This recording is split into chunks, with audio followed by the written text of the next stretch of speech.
নমস্কার। আমি এই ক্যান্টারের ব্যাগটা আগের দিন বোনা শিখিয়েছিলাম, আজকে পুরোটা কমপ্লিট করে শেখাচ্ছি। তাই এই যে দেখুন, এই যে ব্যাগটা, এটা আমি এখানে 18টা ঘর নিয়েছি 6.5 হাতে, আর এই যে 9টা যে এইদিকে, এটা হচ্ছে 7 হাতের। লম্বাটা 7 হাত, চওড়াটা 6.5 হাতের। এই বোনানোটা আমি তো দেখিয়েছিলাম। তারপরে হচ্ছে এই যে 6.5 হাতের তারটা যে আমার থাকছে, সেটা দিয়ে আমি এই দুধ কালারের তারের সাথে গোলাপি তার 3 লাইন বুনলাম, তারপরে দুধ কালার আবার 3 লাইন বুনলাম। আর এই যে মাঝখানেরটা, এখানে আমি যত বুনবো ঘর আমার বাড়তে থাকবে তত।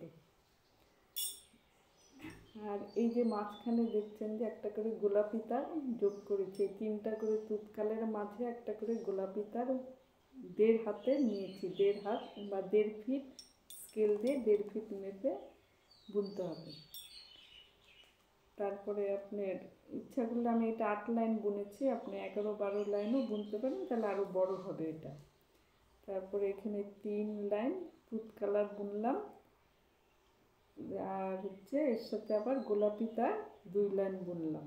আপনি যে 6.5 হাতে তারটা নিয়েছেন, এই তারেই হয়ে যাবে।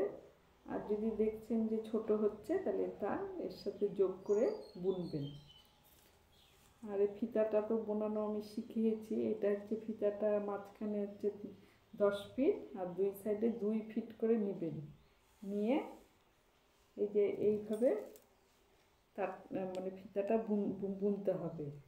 তো এই যে ফিতাটা বুনতে, এই যে ধরুন এটা আমার মাঝখানে আছে, এটা ধরুন এই দিকে ঘরটা আছে, তখন আমি এই সাইডে ঘুরিয়ে নিয়ে এই ফাঁকের মাঝখান দিয়ে এটা বার করবো। আবার এই সাইডে নিয়ে এসে এই বাঁ দিকে ফাঁকের মাঝখান দিয়ে নিয়ে এই দিক দিয়ে বার করতে হবে।